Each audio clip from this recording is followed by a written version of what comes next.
السلام علیکم معزز ناظرین، پیارے دوستوں، بہنوں، بھائیوں اور بزرگوں، میں حافظ صفد نواز ایڈوکیٹ آپ کو اپنے اسلامی چینل کے اندر خوش آمدید کہتا ہوں۔ اور ہر روز کی طرح آج بھی ہم انشاءاللہ چھٹا پارہ سورۃ المائدہ آیات نمبر 3 تا 6 تک کی تلاوت، ترجمہ اور تفسیر پڑھنے کے شرف حاصل کریں گے۔ تلاوت شروع کرنے سے پہلے ہم درود شریف پڑھتے ہیں، آپ بھی میرے ساتھ پڑھیں۔ اللهم صل على محمد وعلى آل محمد كما صليت على إبراهيم وعلى آل إبراهيم إنك حميد مجيد. اللهم بارك على محمد وعلى آل محمد كما باركت على إبراهيم وعلى آل إبراهيم إنك حميد مجيد. أما بعد فأعوذ بالله من الشيطان الرجيم. بسم الله الرحمن الرحيم. يسألونك ماذا أحل لهم قل أحل لكم الطيبات وما علمتم من الجوارح مكلبين تعلمونهن مما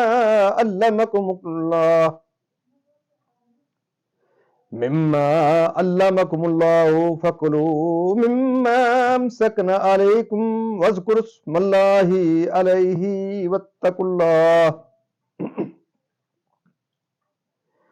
إن الله سريع الحساب. اليوم أحل لكم الطيبات وطعام الذين أوتوا الكتاب حل لكم وطعامكم حل لهم والمحصنات من المؤمنات والمحصنات من الذين أوتوا الكتاب من قبلكم إذا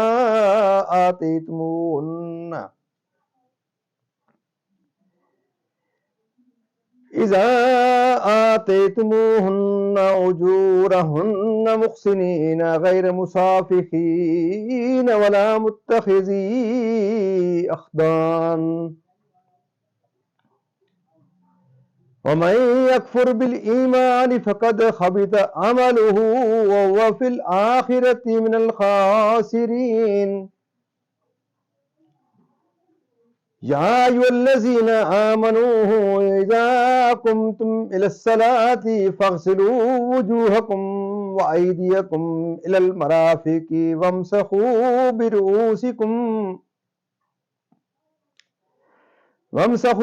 برؤوسكم وأرجلكم إلى الكعبين وإن كنتم جنبا فاطهروا وإن كنتم مرضى أو على سفر أو جاء أحد منكم من الغائط أو لامستم النساء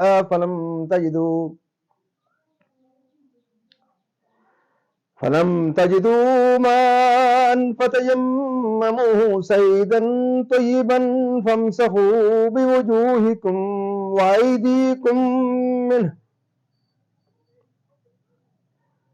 ما يريد الله ليجعل عليكم من خرج ولكن يريد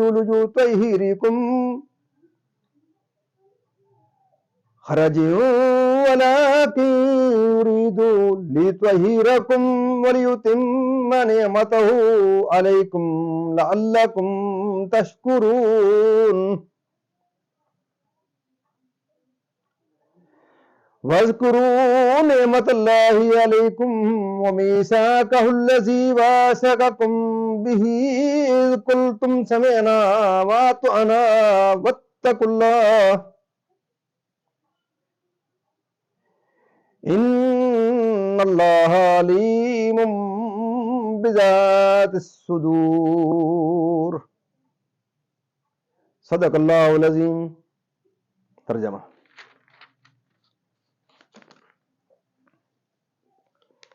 اے محبوب، تم سے پوچھتے ہیں کہ ان کے لیے کیا حلال ہوا؟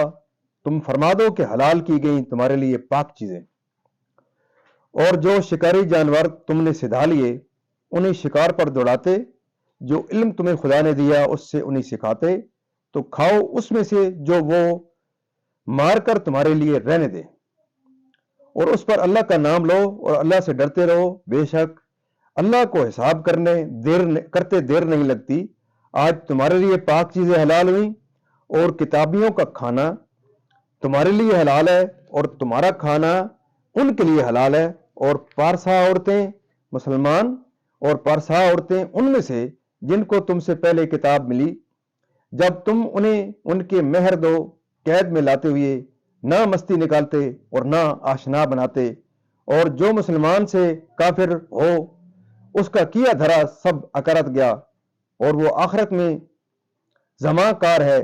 اے ایمان والو، جب نماز کو کھڑے ہونا چاہو تو اپنا منہ دھو اور کونیوں تک ہاتھ اور سروں کا مسح کرو اور گٹوں تک پاؤں دھو، اور اگر تمہیں نہانے کی حاجت ہو تو خوب ستھرے ہو لو، اور اگر تم بیمار ہو یا سفر میں ہو یا تم میں سے کوئی قضائے حاجت سے آیا یا تم نے عورتوں سے صحبت کی اور ان صورتوں میں پانی نہ پایا تو پاک مٹی سے تیمم کرو، تو اپنے منہ اور ہاتھوں کا اس سے مسح کرو۔ اللہ نہیں چاہتا کہ تم پر کچھ تنگی رکھے، ہاں یہ چاہتا ہے کہ تمہیں خوب ستھرا کر دے اور اپنی نعمت تم پر پوری کر دے کہ کہیں تم احسان مانو، اور یاد کرو اللہ کا احسان اپنے اوپر اور وہ عہد جو اس نے تم سے لیا جب کہ تم نے کہا ہم نے سنا اور مانا، اور اللہ سے ڈرو، بے شک اللہ دلوں کی بات جانتا ہے۔ یہاں تک اس کا ترجمہ اختتام پذیر ہوتا ہے۔ آپ تسلسل سے اس کی تفسیر۔ آیت الا ما یتلا علیکم میں جو استثناف ذکر فرمایا گیا تھا، یہاں اس کا بیان ہے اور 11 چیزوں کی حرمت کا ذکر کیا گیا ہے۔ نمبر 1، مردار یعنی جس جانور کے لیے شریعت میں ذبح کا حکم ہو اور وہ بے ذبح مر جائے۔ دوسرے، بہنے والے خون۔ تیسرے، سور کا گوشت اور اس کے تمام اجزاء۔ چوتھے، وہ جانور جس کے ذبح کے وقت غیر خدا کا نام لیا گیا ہو، جیسا کہ زمانہ جاہلیت کے لوگ بتوں کے نام پر ذبح کرتے تھے، اور جس جانور کو ذبح تو صرف اللہ کے نام پر کیا گیا ہو مگر دوسرے اوقات میں وہ غیر خدا کی طرف منسوب رہا ہو، وہ حرام نہیں، جیسے کہ عبداللہ کی گائے، عقیقے کا بکرا، ولیمے کا جانور، یا وہ جانور جن سے اولیاء کی ارواح کو ثواب پہنچانا منظور ہو۔ ان کو غیر وقت ذبح میں اولیاء کے ناموں کے ساتھ نامزد کیا جائے مگر ذبح ان کا فقط اللہ کے نام پر ہو، اس وقت کسی دوسرے کا نام نہ لیا جائے، وہ حلال و طیب ہے۔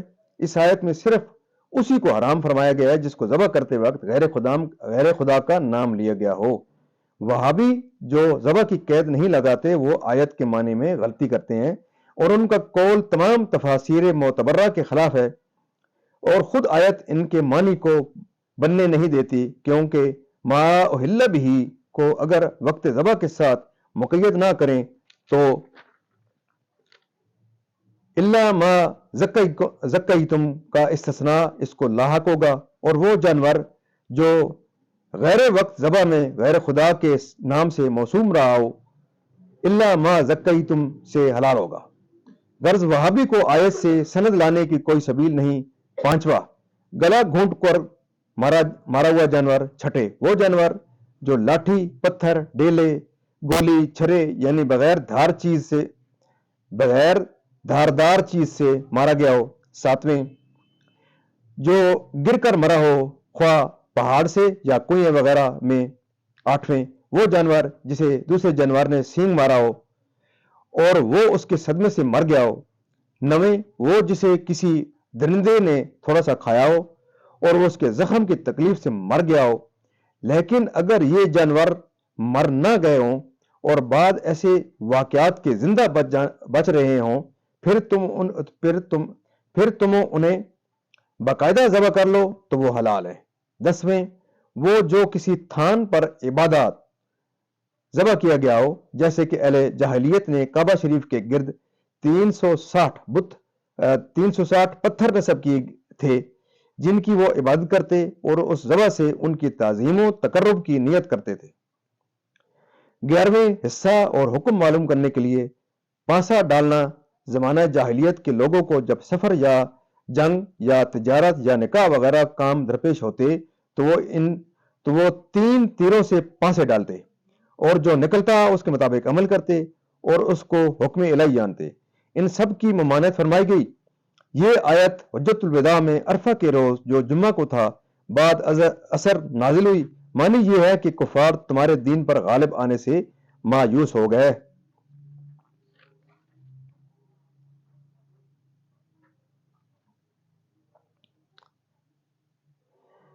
اور امور تکلیفیہ میں حرام و حلال کے جو احکام ہیں وہ اور قیاس کے قانون سب مکمل کر دیے گئے۔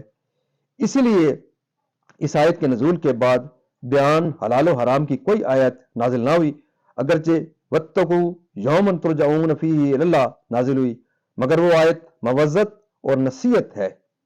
بعض مفسرین کا قول ہے کہ دین کامل کرنے کے معنی اسلام کو غالب کرنا ہے، جس کا یہ اثر ہے کہ حجت الوداع میں جب یہ آیت نازل ہوئی کوئی مشرک مسلمانوں کے ساتھ حج میں شریک نہ ہو سکا۔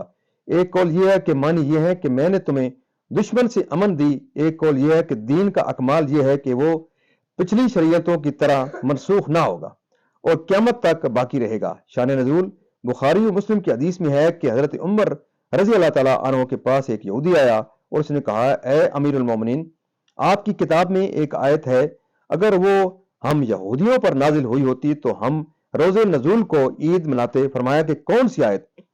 اس نے یہی آیت الیوم اکملت لکم پڑھی۔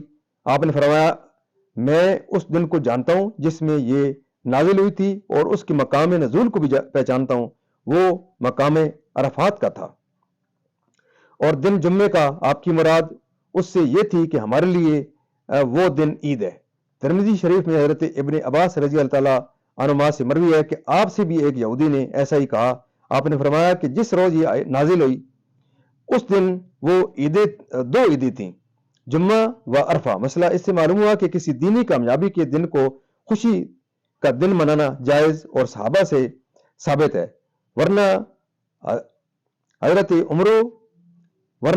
عمر و ابن عباس رضی اللہ تعالیٰ عنہم صاف فرما دیتے کہ جس دن کوئی خوشی کا واقعہ ہو اس کی یادگار قائم کرنا اور اس روز کو عید منانا ہم بدعت جانتے ہیں۔ اس سے ثابت ہوا کہ عید میلاد منانا جائز ہے، کیونکہ وہ اعظم نعم الحیہ کی یادگار و شکر گزاری ہے۔ معزز ناظرین، یہاں اللہ تعالیٰ کے فضل و کرم سے آج کی تفسیر بھی اختتام پذیر ہوتی ہے۔ اللہ تعالیٰ کے دربار کے درم قرآن پاک کے صدقے حضور پاک صلی اللہ علیہ وسلم کی ذات و برکات کے صدقے دعا کرتے ہیں کہ اللہ تعالیٰ میں قرآن پاک کو پڑھنے، سمجھ کر پڑھنے اور اس کے احکامات کے مطابق حضور پاک صلی اللہ علیہ وسلم کی پاس کے مطابق اور صحابہ کرام کے نقش قدم کے اوپر چلنے کی توفیق عطا فرمائے۔ اللہ تعالیٰ کے دربار کے درم اس کلام مقدس کے صدقے حضور پاک صلی اللہ علیہ وسلم کی ذات و برکات کے صدقے دعا کرتے ہیں کہ اللہ تعالیٰ تمام پریشانوں کو پریشانیاں دور فرمائے، تمام بیماروں کو شفا کامل